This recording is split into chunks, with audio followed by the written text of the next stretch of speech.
막바지 방송 제가 미스테리 이제 제가 하는 미스테리는 늘 비슷한 미스테리인데 오늘도 비슷한 미스테리. 설마 기독교? 그렇죠. 종교계 논란 갑니다. 종교계 논란. 제가 뭐 다른 불교와 뭐 이슬람을 할 수는 없고 기독교 미스테리, 성경 미스테리. 진짜 성경 미스테리입니다. 아직도 남았습니다. 예, 아직도 무궁무진합니다. 기독교는 파도 미스테리가 많은 곳이에요. 먹을 거 많네. 예, 말 그대로 외경, 성경에 관한 미스테리입니다. 아하. 뭐냐면 성경에 포함되지 않은 경전에 대한 이야기를 오늘 좀 해볼까 합니다. 기독교 경험은 다 있으셔서 저는 없습니다. 기독교 경험이 뭔가요? 그러니까 교회를 다녀보신 저는 크리스마스 적이나 때 친구 따라 한번 놀러 간 게. 그렇죠. 성경이 몇 권으로 되어 있는지는 아시잖아요. 66권. 66권. 예. 몰랐습니다. 진짜 구약과 신약으로 나눠지는 것도 아시죠? 그건 알죠. 그건 압니다. 예, 그래서 내가 예전에 신약 미스테리 했더니 약을 개발한 미스테리가 신약에 얽힌 미스터리구만. 그거는 개그. 아니 진짜로 내가 신약 미스테리 쳐보고 미스터리 찾더니 진짜 새로운 약을 개발한 검색에. 미스테리가 나오더라고요. 그래서 제약업계에 미스테리 많아요, 진짜 사실은. 예, 그래서 그걸 또 한번 해봐야겠네. 그건 진짜 따로 한번 재밌겠다. 다뤄요. 예. 진짜 할 말이 예. 많습니다. 근데 오늘은 정말 그 성경에 포함되지 않은 경전들에 대한 얘기를 할 텐데 뭐 그렇다고 해서 이게 무슨 마도서 그런 거 있잖아요. 그 마도서를 좀 해주세요. 성경이가 말고 마도서를 해달라니까. 마법서 아. 뭐 이런 게 아니다. 혹시 오해하실까봐. 예, 그 다음 미스테리는 마도서니까 이제. 근데 제가 약간 기독교 배경 지식이 워낙 없어서 예. 질문 드리는데 제가 봤을 때는 성경에 포함되지 못한 경전이라는 문장 자체가 잘 이해가 안 되거든요. 그렇지, 그렇지. 좀 일단 설명을 해요. 외경이 설명이 뭔지도 아마 이제 그 얘기를 하려야 돼요. 나올 것 같아요. 그 얘기. 네. 이제 정경과 외경이라는 표현을 써요. 정경이 뭐냐 말 그대로 카톨릭이나 개신교에서 이것은 복음서다라고 그 예전에 이게 그러니까 성경이라는 책이 어떻게 말하면 예전에 우리 홍 박사님이 옛날에 한번 그런 비슷한 얘기 하셨던 것 같은데 성경은 그 히브리 사람들 예루살렘의 그 뭐죠 유대교 사람들과 카톨릭과 개신교에 있는 경전을 다 성경이라고 부르거든요. 근데 그게 역사서예요. 역사와 이야기와 뭐 각종들을 성경의 이름으로 묶은 거예요. 근데 저자도 다 다르고 예, 다르고 쓰인 시기도 다 다른 책들을 어느 시점에 이 책을 다 모아서 성경이라고 하자 한 거죠. 그렇죠. 네, 예. 네, 네. 이 책을 모아서 그때 빠진 게 있고 그렇죠. 들어간 게 있는 거죠. 선택된 게 있는 예, 거구나. 지금 이제 아까 얘기했듯이 개신교는 66권의 성경이 있습니다. 구약 39개 성경, 그다음에 신약 27개의 성경을 묶어서 요즘의 성경이라는 이름으로 부르는데 그걸 그냥 정경, 그러니까 인정한 성경이다라는 얘기로 정경이라는 걸 쓰고 그때 포함되지 않은 다른 성경들을 외경, 의경 뭐 이런 말로 쓰는 겁니다. 그래서 아까 얘기했던 대로 정경에 포함되지 않은 책으로 간행된 요즘의 우리 인쇄물이라고 표현할까요? 거기에 포함되지 않은 다른 경전들도 많다라는 얘기입니다. 굉장히 많아요. 굉장히 많겠죠. 예, 엄청나게 많아요. 그 중에서 이제 유명한 것들로는 몇 개만 나올 텐데 이 얘기 좀 해보려고 그래요. 천주교에서는 카톨릭과 조금 다릅니다. 그러니까 우리 흔하게 유대교에서 우리나라에 있는 그 뭐야? 천주교, 그 카톨릭. 천주교예요? 예, 맞아요, 캐톨릭. 어.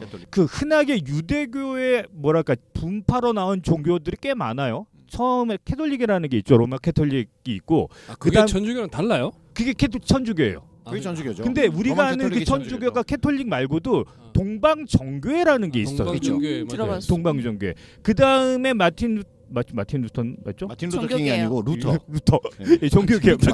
마틴 루터 킹 아니고 목사님. 마틴 루터. 예, 루터 종교개혁 이후에 개신교라는 이름으로 나온 크게 이 세 개가 있는데 이 세 개의 종교가 각기 다른 것을 정경으로 삼아요. 근데 우리나라에도 동방정교회가 있거든요. 근데 크지 않으니까 우리는 오늘 캐톨릭이랑 그다음에 개신교에서 얘기하는 정경에서 제외된 것들만 좀 얘기하도록 하겠습니다. 캐톨릭 천주교에서는 개신교에서 얘기한 66권 외에 나머지 7권을 제2경전이라고 해서 이것도 정경으로 인식하고 있어요. 근데 이거는 우리 개신교를 다닌 사람들도 모를 거고 아마 천주교 다닌 사람들도 잘 모를 거예요. 여기 보면 뭐 토빗기, 유디기, 바록서, 집회서, 지혜서, 마카베오기, 상하권 이렇게 해서 7권이 더 들어가 있대요.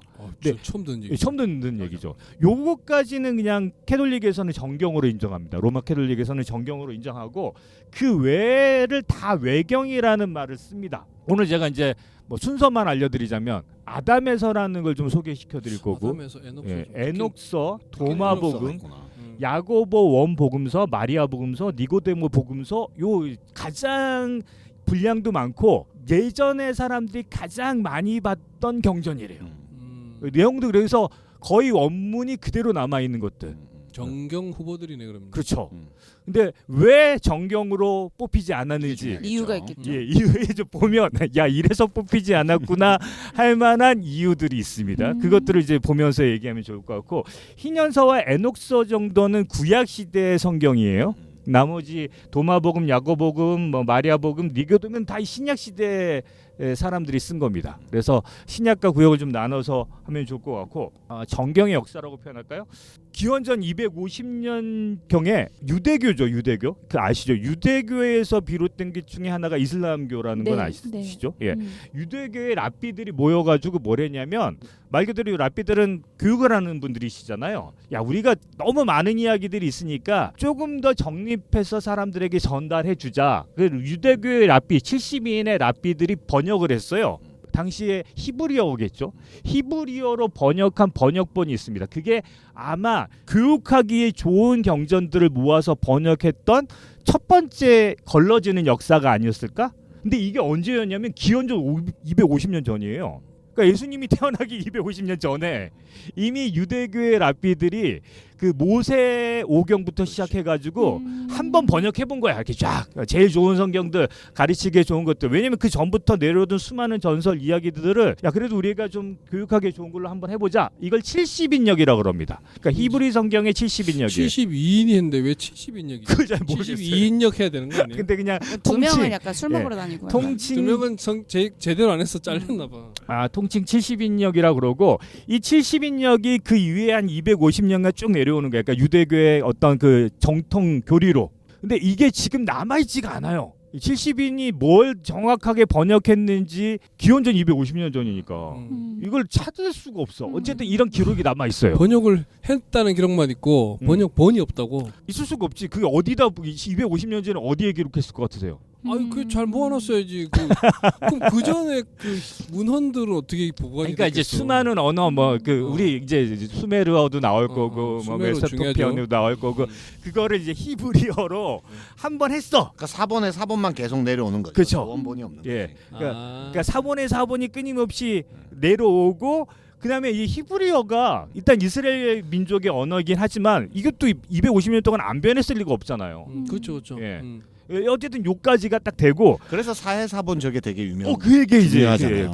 이제 그 얘기를 하려고 그러고 신약 그러니까 구약은 한번 이렇게 정리돼요. 70인역으로 정리가 돼요. 근데 구약에서는 이 카르타고 공의회라는 것이 있는데 뭐냐면 로마가 그리스도교를 정식 종교로 국가 공인 종교로 인정해. 로마에서 콘스탄티누스 황제 그 유명한 철인 황제 그 콘스탄티누스가 야 이게 우리 로마가 이게 되게 대륙이 넓어지면서 야 이래서는 이 통일이 안 되잖아. 종교적인 통일로 종교적인 통일을 좀 해서 이 뭐야 이게 정신적인 지주 뭘 만들자.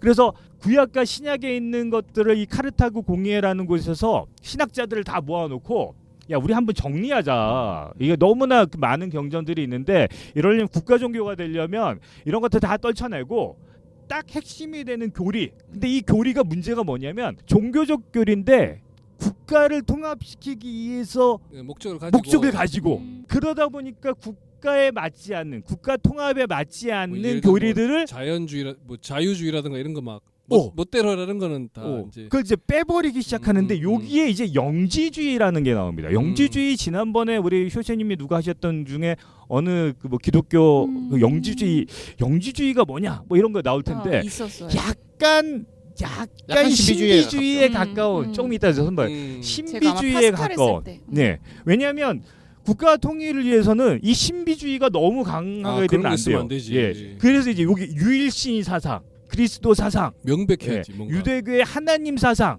근데 이 영지주의의 핵심은 뭐냐면 창조주가 하나님이 아니야. 그러니까 이제 배제되는 거예요. 예, 이제 그 얘기는 좀 나중에 하도록 기준에 하겠습니다. 좀 안 맞았네요. 그래서 그 기준을 마련하고 유대교의 전통적인 유일신 사상을 가지고 성경을 모집한 거예요. 이게 바로 기원 후 3세기에서 4세기에 벌어진 일입니다. 그러니까 예수가 태어난 지도 벌써 100년, 200년이 넘어간 거죠. 그때 이후에 나왔던 문서들을 한번 다 정리한 거야. 지금의 성경은 또 나중에 개신교는 이 마틴 루터가 또 모아서 또 결정을 한 거야. 그러니까 걸러지고 또 걸러지고 해서 걸러진 게 정경이 돼버린 거예요. 누가 결론냐가 굉장히 중요한 건데. 그렇죠. 그죠? 편집자가 자, 마틴 루터가 할 때는 그러니까 뭐냐면 그 외에 이제 수많은 뭐 이집트어로도 번역됐고 그리스어로 번역됐고 다 있는데 굉장히 많은 성경들이 이렇게 사본에 사본 우리 뭐 심청전 하나가 그렇죠.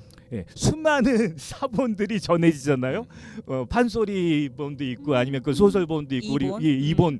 근데 그 내용들이 조금씩 다 달라. 다르겠죠. 맞아요. 옮겨 적으면서 개입되니까. 예, 그리고 이제 그 저자의 그 주관적인 판단이 옮겨 적다가 이거 바꾸고 싶은데 이러면서 이제 슬쩍 그 바꾸고. 채식주의자 같은 경우도 번역본은 많이 다르잖아요, 사실. 다르죠. 그래요?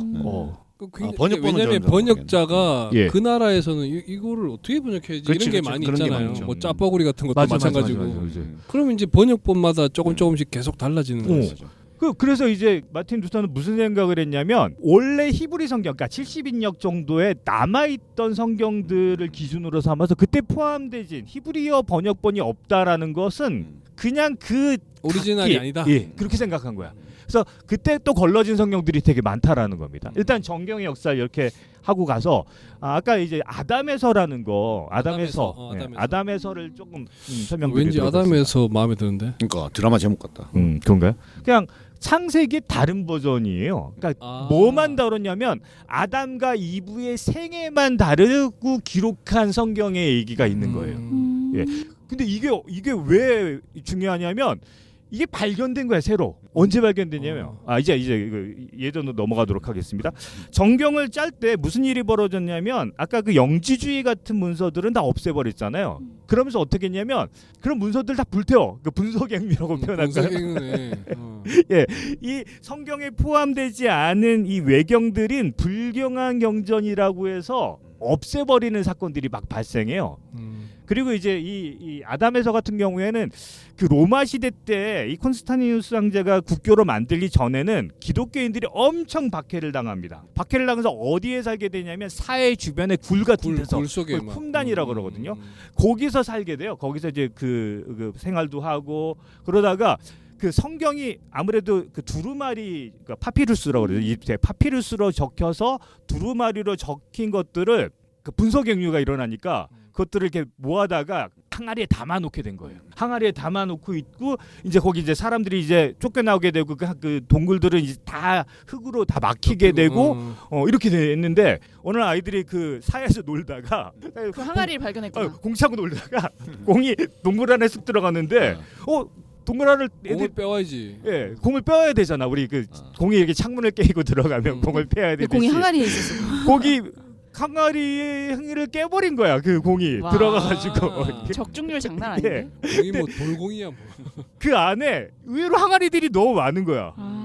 그래서 애들이 이게 뭐지 하고 깼는데 그 안에 파피루스로 돼 있는 수많은 두루마리들이 발견돼요. 예, 그래서 그때 발견된 문서들을 사해 문서라고 표현합니다.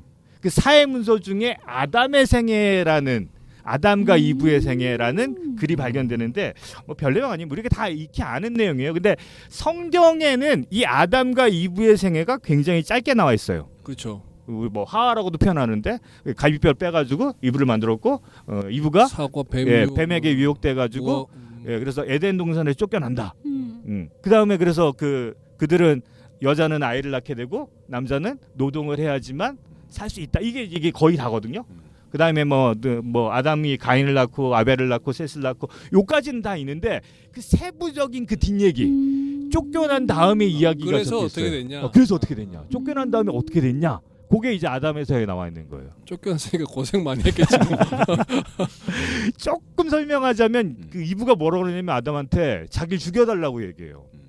아담한테. 아담한테 나 때문에 이런 일이 벌어졌으니까 제발 죄책감 때문에. 죄책감 나를 죽여라. 나는 못 살겠다 이 상태로. 근데 아담이 어떻게 내 살과 피를 죽이느냐.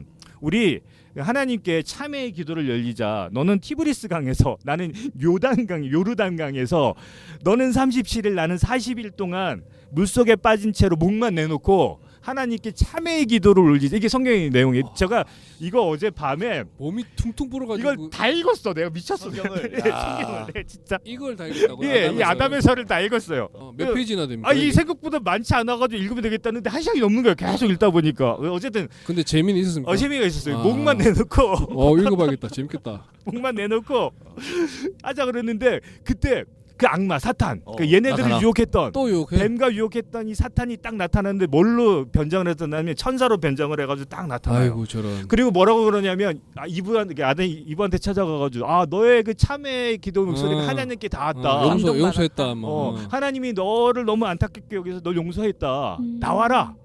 이제 그 나와가지고 기도를 못하게 하는 거구나. 나와가지고 하나님께 찾아가자. 이 기쁜 소식을 전하러 내가 천사로 나타난 거다. 아담이 나보다 쓰러져요. 이브가 너무 이게 지쳐가지고. 근데 그 이제 지친 이브를 데리고 누구를 찾아가냐면 아담을 찾아가는 거죠. 근데 아담이 저기서 보고 있는데 아담은 그게 악마 사탄으로 보이는 거야. 다행이다. 아담은 정신이 있었구만. 그래가지고 이브한테 또 엄청 화를 내. 너 뭐 하는 여자야? 너는 그러면서. 뭐 하는 여잔데 또 속었냐? 이게 한두 번도 아니고.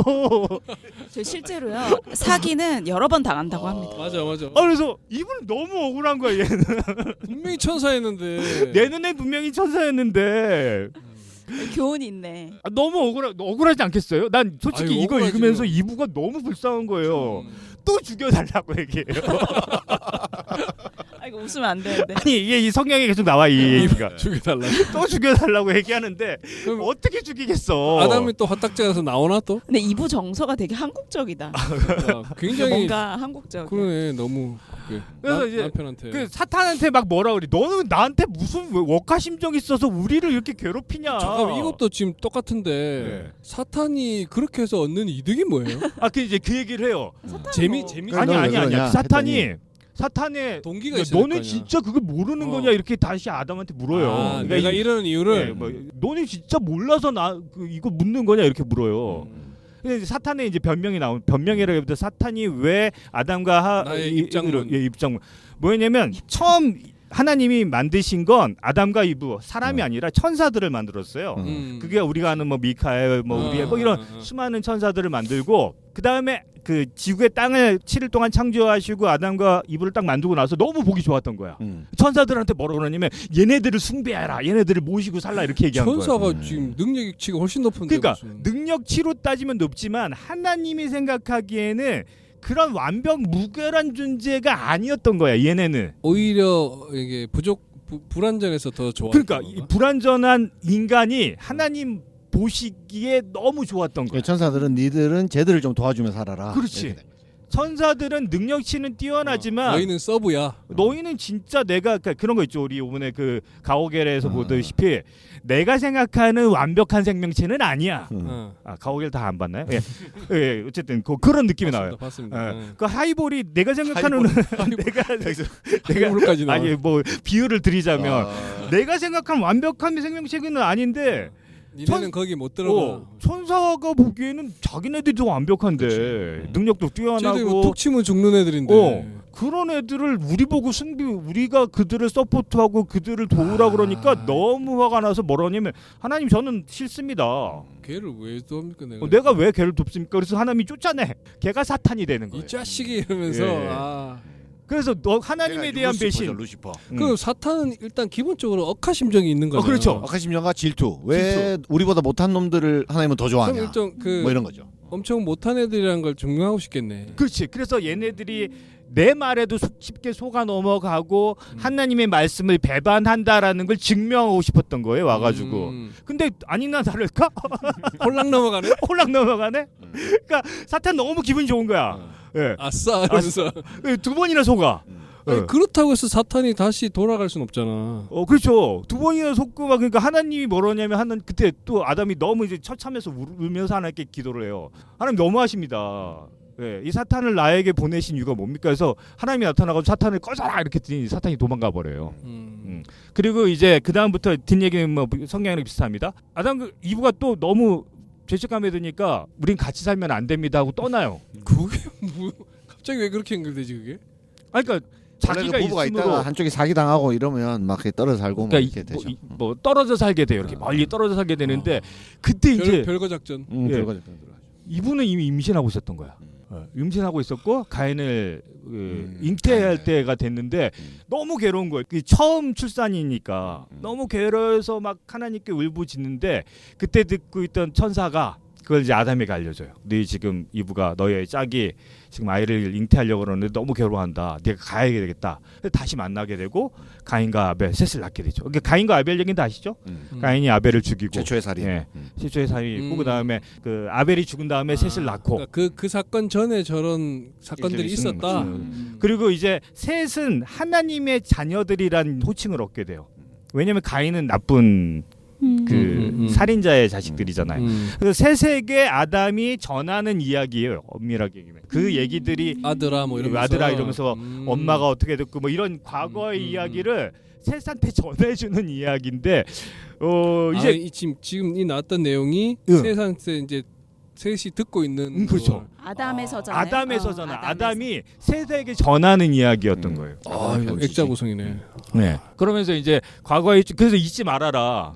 이런 뭘 잊지 말아라. 그러니까 우리는 하나님의 자녀고 우리는 돌아가야 할 곳은 그곳이고 사탄은 또 공격할 거. 뭐 사탄이라는 존재가 있고 뭐 이런 것들 그리고 이브의 실수 우리가 이렇게 고생하고 사는 네 건 엄마 네 엄마 때문이다. 때문이다. 엄마 탓이야. 야, 진짜 그지 같다. 이런 것들을 전하는 게 아담의 선데 내 잘못이 아니야.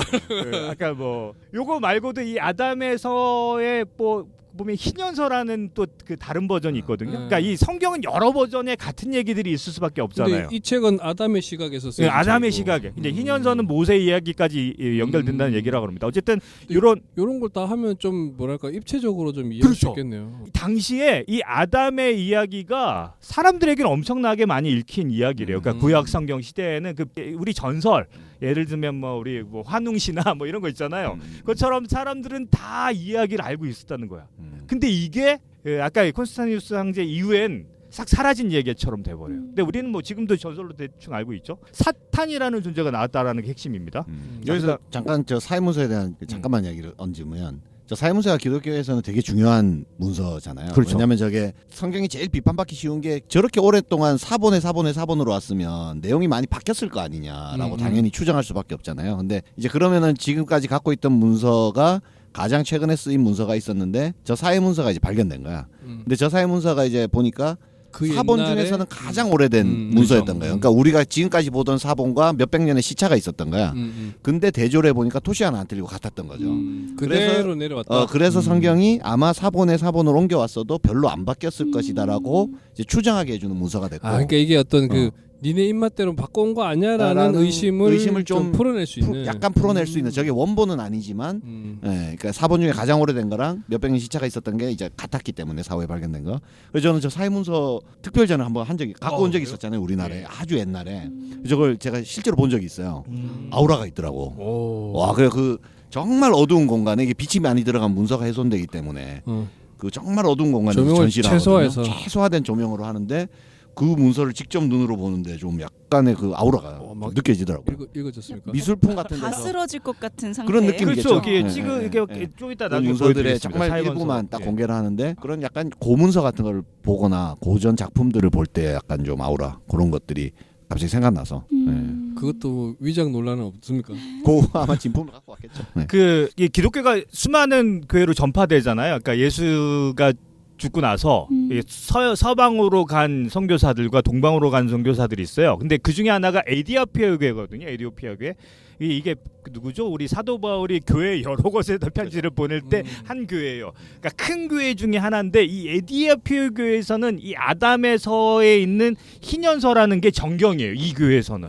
아담의 소의 아니 희년서. 희년서라는 그러니까, 그러니까 아담에서의 일부가 아까 겹쳐져 있는 그 내용에 외경 중에 예. 희년서가 예. 정경이다. 정경으로 돼 있어요. 그래서 지금도 이 희년서라는 책은 이 에티오피아의 정교에 가면 정경으로 책으로 번역돼서 사람들이 보는. 근데 이런 내용이 들어가 있는 거죠. 자, 그다음에 진짜 유명한 서가 에녹서예요. 에녹 혹시 누군지 아십니까? 아니 에녹이 근데 한 줄밖에 안 나오지 않나요? 예, 성경에? 성경에 한 줄 나와요. 그냥 오래 살았던 사람 아니야? 하늘로 얘기 이 사람이 유일하게 아, 저거죠. 하늘로 죽지 올라간 않고 사람 중에 죽지 않고. 승천한 사람으로 승천한 기록돼 사람 있는데. 중에 구약 시대의 엘리야와 에녹이었을 걸요 아마. 승천한 그렇지. 사람. 엘리야는 네, 그 시기 뭐 이렇게 날라가지. 날아가고 에녹도 하늘로 승천한 사람 중에 하나인데 누구냐면 이 유대의 지방의 7번째 족장이고 무드셀라의 아버지. 예. 무두셀라가 엄청 오래 살았지 않나요? 그렇죠. 근데 에녹도 죽지 않았으니까. 에녹은 죽지 않은 걸로 돼 있죠. 예, 죽지 그러니까. 않은 걸로 돼 있으니까. 그 저게 되게 특이한 케이스예요. 구약이 원래 약간 이론론적이고 사후 세계를 거의 인정하지 않는 듯한 그렇죠. 어조로 쓰여 있는데 저게 나오니까 되게 이상하죠. 이 에녹서가 아까 에티오피아 교회로 전파됐다 했잖아요. 기독교가. 이 에녹서는 특히 어디에 많이 영향을 주냐면 이 구약 시대 성경 중에서 예수의 얘기가 나오고 불심판, 물심판에 대한 얘기가 나오고 완전 예언서네. 예언서예요. 예언서. 구성이 어떻게 되어 있냐면 노아에 대한 얘기, 그다음에 그 어떤 비유적인 얘기, 하늘의 현상에 대한 이야기, 자신이 본 꿈에 대한 이야기, 그다음에 묵시까지 예언까지 되어 있어요. 근데 이게 180장으로 되어 있거든요. 이거 다 읽으셨어요 어젯밤에? 아 이건 못 읽겠어요. 그리고 이게 아니 다 내용을 확인해 보셔야죠. 변함없다. 깐족되지 않습니다. 예. 깐족되지 않습니다. 이거 지금 할 게 많은데 이렇게 해버려요. 들어가시죠. 어쨌든 에녹서가 왜 문제냐면 이게 약간 느낌이 그 왜 나는 천국을 보았다 그 느낌이 약간 드네요. 이 이게. 에녹서는 뭐냐면 당시에 하늘과 땅을 오갈 수 있는 사람이었었어요. 그러니까 그 토르처럼. 예. 그래서 천계에 가서 하나님의 말씀을 듣고 땅에 와서 그걸 전파하고 일종의 이렇게 중간자 역할이었는데 이걸 다른 관점으로 외교관이네 외교관. 보는 사람들은 외계인 아니야 외계인. 바로 그거예요. 그래, 외계인. 이게 에녹스의 내용이 수메르 신화와 너무 똑같아. 그래. 다 컨트롤 C 컨트롤 V라니까. 그래서 여튼. 뭐라고 얘기하냐면 에녹은 아마 외계인에 납치됐던 사람으로서 이게 역사가 깊다니까. 외계 납치설이 역사가 깊어요 이게. 개그로 안 가려 그랬는데 개그로 안 걸려고 그랬는데 이제 에녹스의 진짜 중요한 내용은 이거예요. 천사들의 타락이 나와요. 그러니까 사탄 말고 뭐냐면 하나님이 인간들을 잘 감시하라고 천사들을 땅 위에서 이렇게 지켜보게 시킨 거예요. 근데 천사들이 인간들을 보니까 와 여자들이 너무 아름다운 거야. 저런. 그래서 어떻게 하냐면 200명의 천사들이 단합을 하여 땅으로 내려와요. 땅으로 내려와서 인간들에게 여러 가지 학문들을 가르쳐줘요. 저주, 뭐 약, 농기계, 뭐 농작물 이거 어디서 많이 듣던 얘기 아닌가요? 외계인으로 약간 내가 바꾸면 돈돌한테 들은 얘기 같은데 이거. 저도 한 번 한 적이 있네. 맞네. 그 천사들이 너무 그런 것들 막 가르쳐주고 여자와 이제 짝이 돼서 자식을 낳는데 자식이 거인이 네피림이라는 거인들을 낳는데 이게 말이 되는지 모르겠지만 거인의 키가 3,000m라 된대요. 3,000m. 예, 그러니까 3kg. 너무 크다. 그러니까 이게 말이 돼? 너무 큰데. 발효 어쨌든. 상태가 굉장히 좋은. 네피림이 문제가 뭐냐면 인간의 모든 음식을 다 먹어치워도 부족한 거야. 너무 크니까. 그렇지, 3kg 되는데. 자, 그리고 200명의 천사들이 하나씩만 나왔어도 내가 건담도 20m밖에 아니 안 되잖아요. 3kg짜리가 200명만 있어도 그러니까. 초토화되지. 땅이 초토화돼 버린 거예요. 땅이 초토화돼 버린 거예요. 그래서 얘네들이 네피림들이 인간들도 잡아먹고 자기 동족끼리도 잡아먹는 유혈 사태가 막 벌어져요. 약간 진격의 거인 느낌이 나요. 맞아요. 그래서 천사들이 땅에 있다가 하나님께 호소를 해. 얘들 너무 크다. 너무 크다. 다 죽이고 있다. 그래서 하나님이 물심판을 내려 그래서. 그러니까 이게 어쩔 수 없었던 거야. 그리고 타락한 천사들을 땅속 밑에 가둬놔요. 지구 동공설. 예. 땅속 밑에 가둬놔. 여기 다 나오는 다 나오네. 이게 여기저기 거 다 이제. 그래서 천사들이 에녹한테 부탁을 하는 거야. 하나님한테 잘 좀 얘기해 주라. 우리를 좀 구원해 달라고 얘기해 줘라. 그래서 에녹이 또 하늘로 올라가가지고 또 전달해요. 하나님. 이거 필독서인데. 108장이나 해야 된다니까. 이제 이런 거 안 하려고 그랬는데. 그런 얘기를 막 해요. 그러니까 이 내용이 너무 방대. 예. 이 에녹서는 쉽게 있는 에녹서.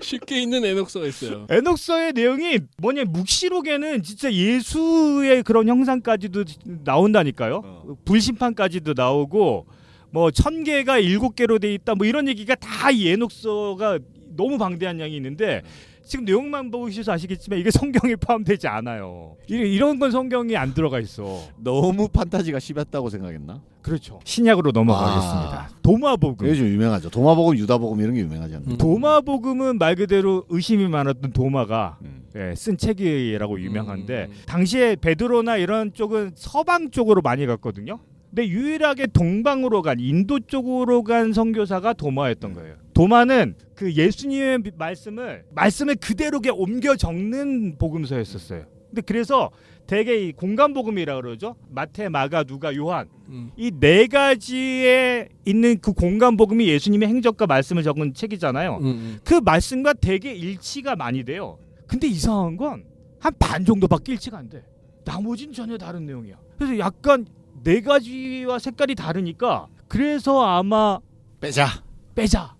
그리고 너무 해석이 그 문제는 뭐냐면 마태, 마가, 누가, 요한에는 예수님이 어떤 상황에서 어떤 이야기를 전달했다라는 게 다 나와 있는데 그러니까 스토리텔링이죠. 네, 스토리텔링이 되어 있는데 도마복음에는 스토리텔링이 없어. 말만 적혀 있어요. 네.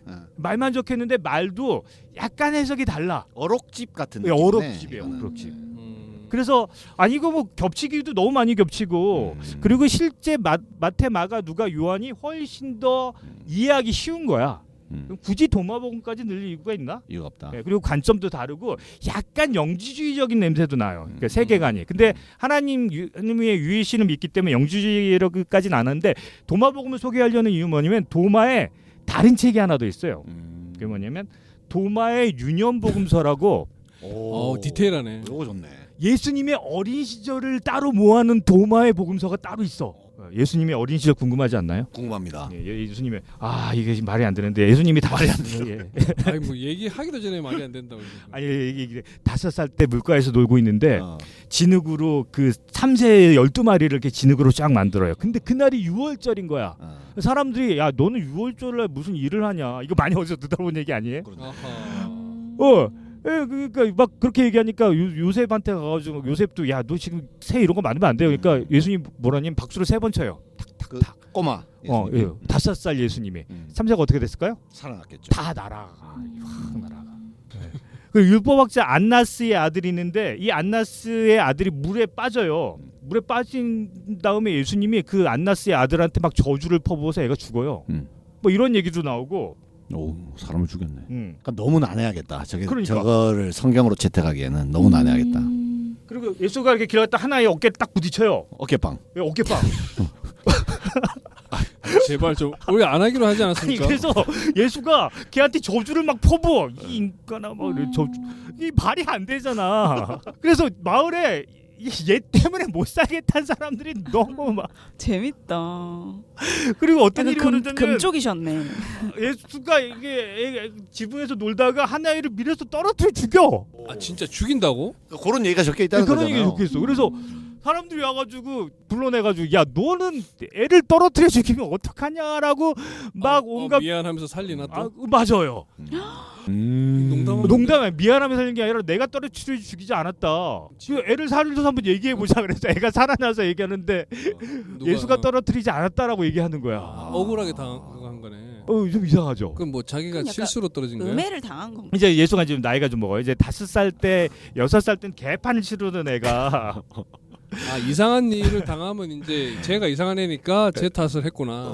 그렇죠. 이제 성장을 했는데 이제 그때 이제 목수일을 하던 아버지가 어떤 물건을 딱 만들어 어떤 사람 만들었는데 이 사람이 막 아버지한테 막 욕하고 그러니까 그 사람한테 저주를 퍼붓고 뭐 이런 얘기도 나오고 그 사람을 다시 살리기도 하고 뭐 이런 얘기가 계속 연결되는데 그러니까 이 유년기 복음서가 안 실릴만 했던 이유는 대충 아시겠죠.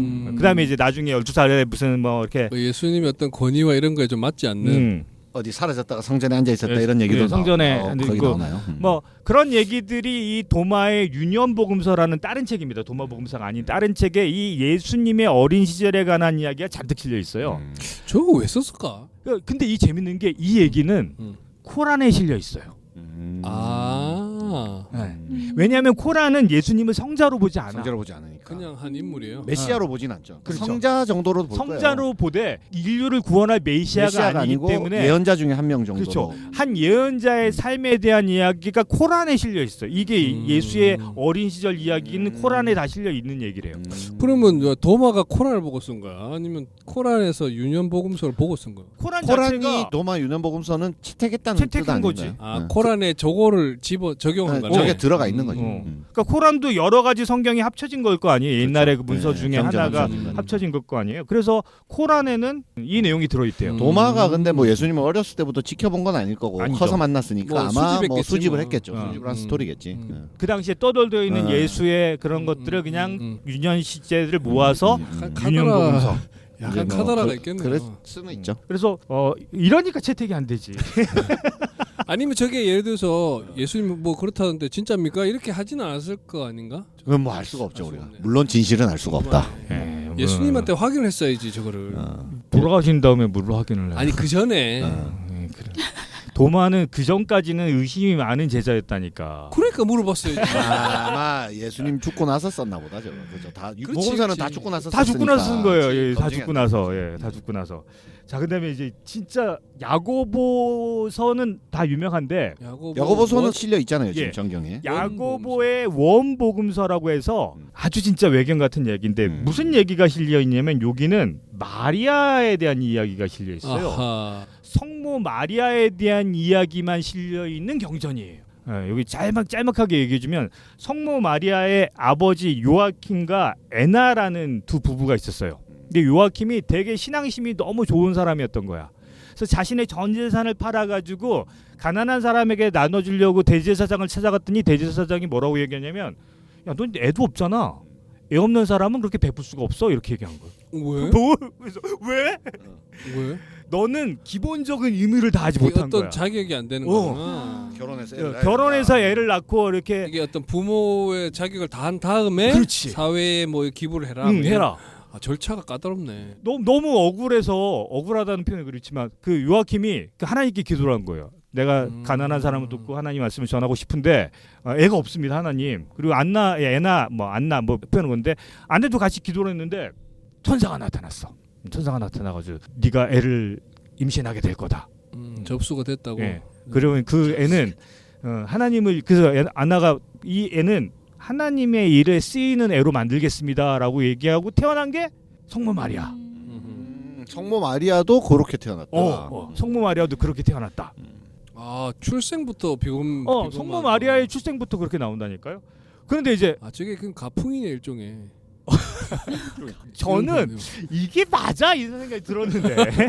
아니 그러니까 이게 성모 마리아가 자, 특별한 사람이어야 그렇지. 되는 어떤 성모 그런 마리아, 거잖아. 그러니까 예수님을 낳은 성모 마리아는 특별한 사람이어야 돼요. 근데 일반인이 야고보는 아니다. 누구냐면 예수님의 형제주 예수님은 그 사형제라고 그랬거든요. 아, 형제가 넷이 있었다고. 넷이 있어. 남자 형제만 넷 중에 하나예요. 근데 마리아는 평생 동정녀였다는 거예요. 평생 남자랑 동침한 적이 없어요. 그러면 남편 요셉은 뭐야? 약혼 상태였다고. 그래, 저 기록은. 그랬지. 아니 평생. 네? 내 말을 이해. 그러니까 예수님 낳고 나서도. 요셉 불쌍하네. 그럼 야고보는 누구냐고? 야고보는 예수님의 동생인데. 그렇네. 배다른 아이가 될 수밖에 없는 야고보가 건데. 이 책을 썼다니까? 말이 안 되네. 아니, 근데 어쨌든 입양. 뭐 입양일 수도 있고 저긴데 뭐 모르겠습니다. 자, 요셉은 뭐 그렇게까지 화를 내고 그랬어. 아니, 그러면 다른 아들도 다 저기 동정녀로 난 거예요. 다른 아이들도 그렇게 되면 그러니까 말이 안 되는 거지. 말이 안 되는 거잖아. 그래서 이제 예수님의 유일성에 좀 위배가 되는 입에도 이렇게 되고 되면. 여러 가지로. 그래서 여기서 야고보가 저자잖아요. 야고보가 뭐라고 얘기하냐면 나의 아버지 요셉은 이미 전처가 있었다. 아하. 배다른 아이다. 배다른 형제다. 그리고 이미 결혼할 때 전처의 자식들과 그 다음에 마리아랑 결혼해서. 근데 결혼을 했는데 평생 동정을 유지했다는 거잖아. 그렇지. 그건 또 골치 아파. 그건 그대로 골치 아파. 어쨌든 야고보 그다음에 작은 요셉, 시몬 이런 다 배다른 형제들이 있었고 예수님은 배다른 형제다. 그리고 근데 이제 어쨌거나 마리아를 통해서 그러니까 마리아를 성인으로 만들기 위한 어떤 그럴 수 있겠네요. 책 그다음에 뭐 이런 그래서 이쪽에 다 마리아에 대한 얘기가 엄청 마리아의 많고요. 특별함을 예. 부각하는 책들이 그런 거죠. 외경으로 분리된 이유가 이제 여기에 이제 야고보와 예수님의 대화가 있어요. 형제끼리 한 대화가 있는데 거기 뭐가 들어가 있냐면 천국에 대한 낙원에 대한 비밀을 예수님이 설명해 줄 때 그리고 거기 비번이 있대. 거기 들어가 패스워드. 아하. 패스워드를 뭘 얘기하면 들어갈 수 있다. 그리고 그 그 번호 적혀 있나요? 그런가 봐요. 외계인 종족이 있는데 저걸 알아야겠다. 외계인 악한 외계인 종족이라는 거야. 오늘 보물 같은 책들이 정말 많이 나오네. 그 악한 종족 외계인이 지구를 이렇게 할 때 벗어나는 방법이 있대요. 원전을 다 이게 야고보 복음서에 실려 있다는 거야. 아하. 성경이 안 실릴만 하죠. 예. 이게 뭐 지금 근데 저는 이거 이게 미스터리의 음모론이야 뭐야 지금? 이거 설명 미스터리죠, 들으면서 미스터리. 신기한 게 야고보 원복음서잖아요. 성경 실려 있는 야고보서는 예. 굉장히 성경 중에서는 좀 보기 드물게 프랙티컬한 책이거든요. 그러니까 되게 신앙 믿음보다는 행동이나 실천을 강조하는. 그러니까 야고보가 되게 굳이 따지자면 좀 그냥 현실적이고 지적이고 이런 책이에요. 이미지셨구나. 야고보서는. 그 책만 봤을 때. 야고보서 자체는 그래요. 다른 책들은 좀 이렇게 믿음, 신앙 이런 거에 관련된다면 저거는 삶에서 구체적으로 실천하는 이런 느낌이라. 근데 야고보가 저렇게 썼다는 게 되게 좀 신빙성을 더하네요. 네, 신빙성을 더한다고요. 야고보 원복음서는 어디서 살 수 있어요? 못 찾았어. 못 읽었어요. 없는데 이게 예. 지금. 예, 야고보 원복음서는 저도 못 읽어봤습니다. 예, 저 어제 아담의 서만 읽다가 맞아, 비번을 알아야 돼. 아담의 서만. 자, 마리아 복음서. 자, 마리아는 아까 성모 마리아가 아니에요. 아 막달라 마리아입니까? 예, 막달라 마리아예요. 우리 그 전에도 나게 있지만 예수님과 아주 친분이 깊었던 거의 연인처럼 여겨졌던. 근데 제가 조금 그런 얘기일 수도 있지만 마리아가 글을 알았습니까? 당시 상황에서 그런 여성이 글을 알고 쓸 수 있었나? 자, 이제 마리아 복음서가 왜 문제가 되냐면 이제 뭐 여러 가지 얘기가 있는데 마리아라는 여성 자체를 당시 사람들은 그렇게 예수님의 사랑을 받았던 그 여자에 대해서 깎아내리고 싶어 했대. 그랬을 수는 있죠. 그럴 수 있죠. 근데 네가 뭘 아는데 막 이렇게 얘기했다는 거야. 마리아는 예수님의 환상을 굉장히 많이 봤다 그랬고 그 예수님의 환상을 글로 적은 글이에요. 근데 재밌는 건 뭐냐면 이 마리아 복음서는 영지주의 문서로 발견된 것 중에 하나인데 이 영지주의 문서가 어떻게 발견됐냐? 아까 그 사회 문서랑 좀 다른데 뭐냐면 마그 한마디 문서라고 또 표현하거든요. 이게 뭐냐면 한 농부가 이제 영지주의 문서를 발견하게 된 계기를 알려요. 그러니까 이게 신약 부분입니다. 신약 부분. 한 농부가 아버지의 원수를 찾아가서 원수를 죽여버려요. 농부가 그 아버지 원수를 찾으러 가다가 마그한마디라는 어떤 곳에 가서 문서를 하나 발견해. 책자들, 두루마리 책자들을 발견하고 원수를 처치하고 돌아오는 길에 발견해. 예, 돌아오는 길에 발견해서 그걸 어머니께 드리니까 엄마가 그거를 불쏘시개로 쓴 거야. 종이가. 아 감정부터 받았어야지. 아 이거 어떻게 감정을 받아요? 여튼, 예. 왜냐면 그 종이가 흔치 않고 옛날에는 그냥 잘 타겠다. 예, 잘 타겠다 그러면서. 바싹 말랐네. 근데 이러면서. 그 돌아오는데 뭐냐면 원수가 죽었잖아. 응. 그 원수들을 죽인 이게 40몇 년도에 벌어진 일인데 그 경찰들이나 있을 사람을 쫓으러 온 거예요. 살인 사건이. 살인 사건이 났으니까.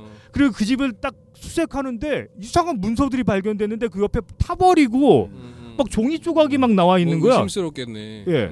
그걸 이제 펼쳐 보니까 사회 문서는 옛날 구약이었다면 이건 신약의 여러 문서들, 영지주의에 해당됐던 것들.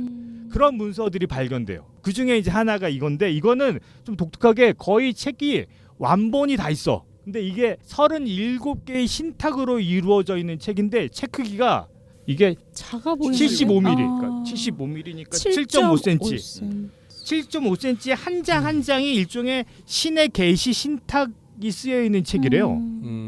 이 신탁은 뭐냐면 마리아가 예수님의 환영을 보고 쓴 책이라는 거야. 근데 이게 뭐냐? 요즘 말로 하면 토정 비결이에요. 그런 거지 그러니까. 그러니까 무슨 얘기야? 펼쳐가지고. 그렇지, 펼쳐가지고. 내가 요즘 무슨 문제가 있는데 이걸 어떻게 하면 좋을까요? 이거 해결의 책 한번 해줘.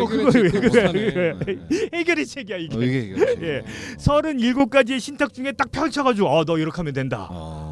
이게 마리아 복음서입니다. 아니 마리아 한마디로 복음서. 뺑뺑이네 뺑뺑이. 이게 진짜 영지주의네. 예, 영지주의의 신탁에 해당되는 글들을 모았는데 이 신탁은 누가 받았냐? 마리아가 받았다.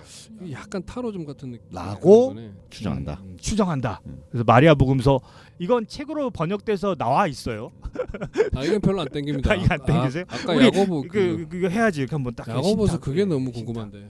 자 이제 마지막 니고데모는 누군지 아시죠? 니고데모가 이제 예수님이 칭찬한 그 예수님께 천국은 어떻게 들어갑니까?라고 물어보니까 물과 성령으로 거듭나지 않으면 는 천국에 들어갈 수 없다 그러니까 그럼 어떻게 들어가야 돼요? 뭐 이런 얘기 하다가 요한의 수제자처럼 돼서 전달했는데 니고데모 복음서라고 하고 빌라도 행전이라고도 합니다. 뭐 이게 쭉 썼는데 다 중요한 건 아니고 이 니고데모라는 사람이 굉장히 부자에다가 고위 관직에다가 권력도 많았던 사람임에도 불구하고 그러니까 여기서 유일하게 좀 칭찬을 부자 니고데모. 부자 약간 니고데모. 양심 있는 그래도 사회지도층 같은 그런 느낌이야. 근데 이 사람이 이제 나중에 선교도 하고 다니고 이 니고데모 복음서가 왜 중요하냐면 예수님이 죽은 이후에 3일 동안 뭘 했는지에 대해서 쓰여 있어요. 행적이. 중요하네. 예수님이 뭐 했을 것 같으세요? 3일 동안 죽어 있는 상태 아니었어요? 아니지. 그 영적인 세계에 어디론가 가 있었던 거야. 그 죽은 상태로 영이 나와서 어딘가 가 있었다고. 그 예수님은 지옥에 가가지고 지옥에? 콘스탄틴인데. 콘스탄틴이.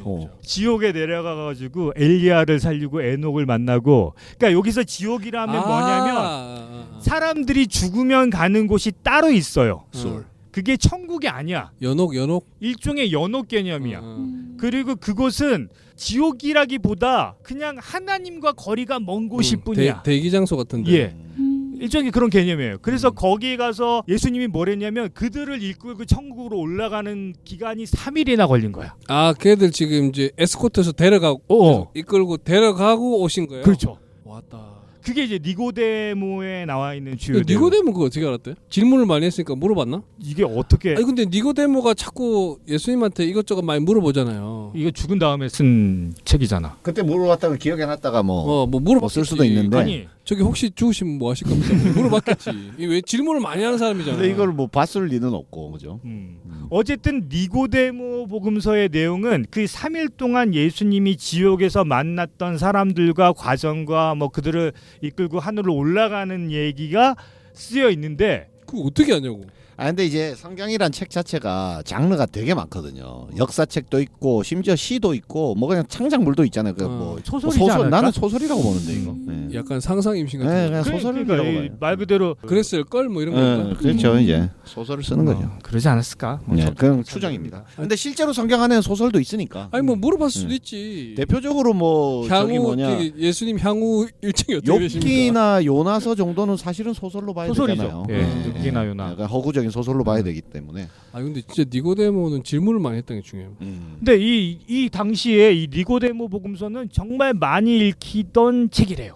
근데 이게 아마 그 관심은 있었을 것 같아요. 왜냐면 죽은 후에 그 그러니까, 세계에 대한 뭐랬는지. 관심. 우리도 지금 사후 미스터리 세계에 하지만 대한. 그렇죠. 그때 사후 당시 세계는 미스터리 뭐야? 컨텐츠지 이게. 거기 무슨 일이 벌어지고 있는 거야? 에녹은 왜 거기가 있고 엘리야는 왜 거기 있어? 이 얘기. 걔들은 죽지도 않았는데. 그리고 분명히 땅속 세계에 뭔가 살아 있는 사람들이 있다라는 얘기잖아요. 뭐 그런 얘기부터 천사들이 시작해서. 뭐 골로 가 있다며. 그런 얘기부터. 지저인이 천사네 그러면. 그래서 사람들이 굉장히 많이 읽었던 복음서 중에 하나다. 근데 이런 이야기 때문에 성경에 실리지 않았다. 제가 성경에 빠진 외경들 지금 소개한 외경들 말고도 이렇게 많아요. 와. 아니 저 중에 뭐 좀. 그러니까 이게 그냥 당시의 책들이에요. 당시에 수많은 책들이야. 그 어쨌든 지금은 이제 흔적이 남아 있는 것들이에요. 이렇게 이 성경에 속하지 못한 수많은 당시의 책들. 그러니까 역사 책도 있고 얘기 책도 있고 뭐 소설도 있고 소설도 막 그래요. 있고 그 중에 이제 뭐 그 당시에 보다 이건 아니다 하면서 던지고 막 그랬겠네. 네. 그 중에 모아서 이제 지금 남아 있는. 근데 이 그냥 성경이라기보다는 정치적 의미도 들어가 있고 그치, 학자들의 어떤 뭐 정서도 들어가 있고. 어쨌거나 뭐 의도가 있어서 쓴 책들일 거니까. 뭐 유언이 많네 유언. 이쪽은 묵시록, 유언. 이쪽은 편지, 뭐 유언, 뭐 계시, 그 다음에 뭐 행전, 뭐 서신도 많고요. 그런 것들. 그러니까 생각 사도 바울의 편지가 신약으로 되어 있잖아요. 나는 그것도 되게 의심스러웠어. 왜 사도 바울이 뭐라고? 걔는 예수님을 직접적으로 본 적도 없는데. 근데 그 사도 바울의 편지는 지금도 자주 읽히는 가장 뭐 신약의 근간이죠. 네. 그걸로 신약 성경이 만들어졌잖아요. 그냥 뭐 재밌자고. 왜 이렇게까지 해놓고 재밌자고.